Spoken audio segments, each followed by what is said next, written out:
আজ আমরা যাচ্ছি সোনারগাঁওয়ের শিরাব এলাকায়। লোকমুখে শোনা যায় রাতের নিস্তব্ধতায় সেখানে শুধু অশরীরী আত্মাই ঘুরে বেড়ায় না, বরং মাটির বুক চিরে বেরিয়ে আসে এমন কিছু বিষধর প্রাণ যারা নাকি কোনো এক অদেখা শক্তির আজ্ঞাবহ। আজ আমাদের টিম দেখাবে এই সাপ আর ছায়ার মাঝে লুকিয়ে থাকা আসল রহস্যটা কি। এই জায়গাটা আমাদের এলাকার মধ্যে অনেক ভয়ানক। আমরা দিনের মধ্যেও কেউ সাহস করি না যে আমরা এই জায়গায় আসবো। এবং কি এখানে অনেক সময় আপনার বড় বড় সাপ দেখা যায়, আবার মুহূর্তে নাই হয়ে যায়, অদৃশ্য হয়ে যায়। এরকম কিছু আমাদের মুরব্বীরাও বলে গেছে এবং আমরাও দেখেছি।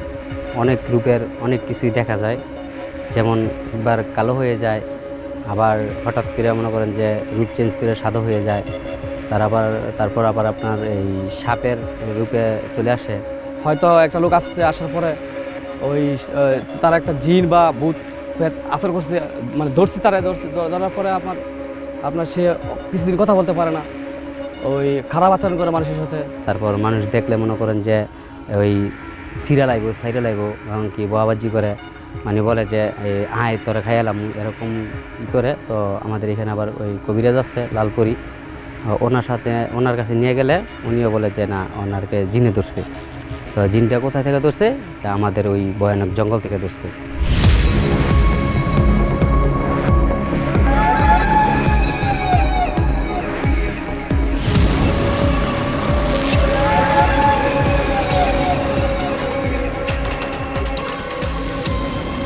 জঙ্গলে ঢুকতেই পরিবেশটা বদলে গেল।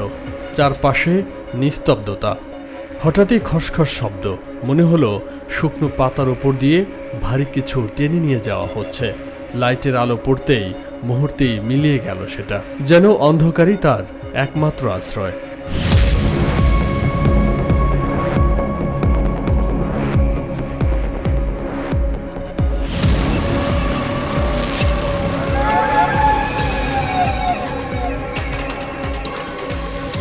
এখানে কিন্তু সাপের ভয়ও আছে, সাপের ভয়ও আছে, প্লাস জিন বা অন্য কিছু হচ্ছে, এরা কিছু রূপ, কমন রূপ আছে যেগুলো ধরতে পছন্দ করে, যেমন হচ্ছে সাপ, তারপরে হচ্ছে ওই বিড়াল, এই টাইপের। এইখানে যে বড় বড় সাপ দেখা যায়, অনেক বড় বড়,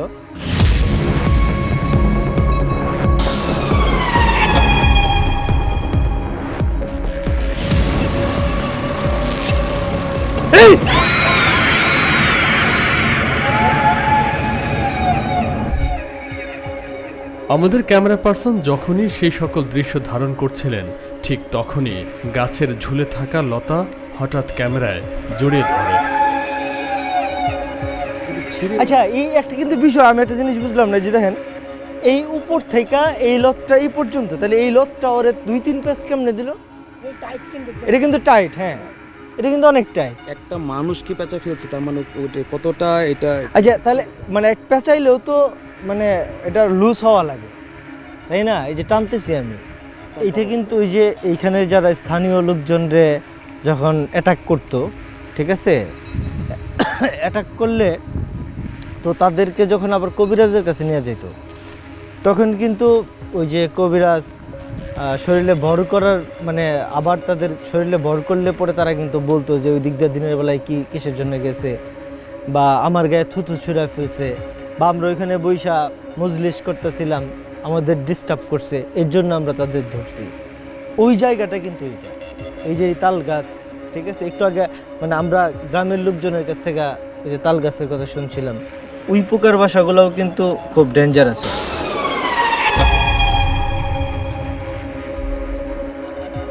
এই এই এই এই ধরুন, এই যে জেনে কিছু একটা ছিল, এই যে জেনে, এদিকে আইন, এদিকে এদিকে এদিকে এদিকে এদিকে এদিকে এদিকে আসেন, আসেন, আসেন, আসেন, আসেন, আসেন, ফার্স্ট এই যে এই গাছটা নিছে, এই গাছটা নিছে, আমি স্পষ্ট দেখছি ভাই।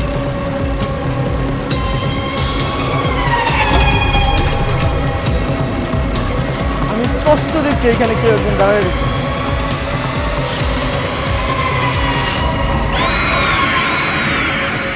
শিরবুর এই জঙ্গল এখনো ধরে রেখেছে তার অজানা রহস্য। সাপ নাকি ছায়া, নাকি দুটোর মাঝেই লুকিয়ে আছে অন্য কোনো সত্য? এইখানে কিন্তু তাদের বসবাসের জন্য মানে একটা উত্তম জায়গা। মানে আমি আমার জীবনে অনেক মানে এরকম ভৌতিক প্লেসে গেছি, কিন্তু এরকম মানে তাদের বসবাসের জন্য এরকম উত্তম জায়গা আর দেখি নাই।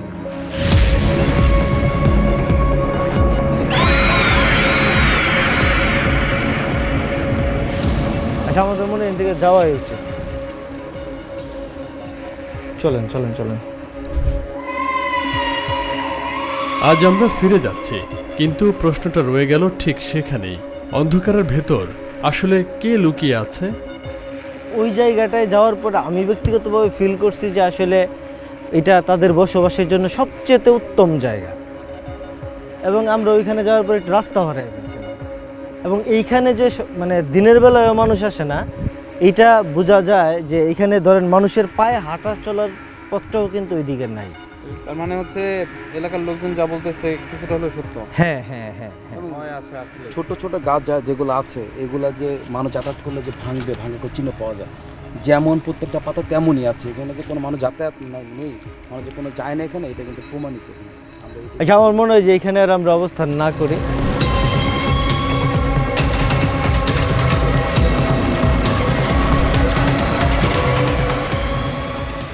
দর্শক, আপনারা যদি এমন রহস্যময় কোনো জায়গার খবর জানেন তাহলে আমাদের জানান। যেখানে মানুষ ভয় পায় সেখানে আমরা পৌঁছে যাব সত্যের সন্ধানে।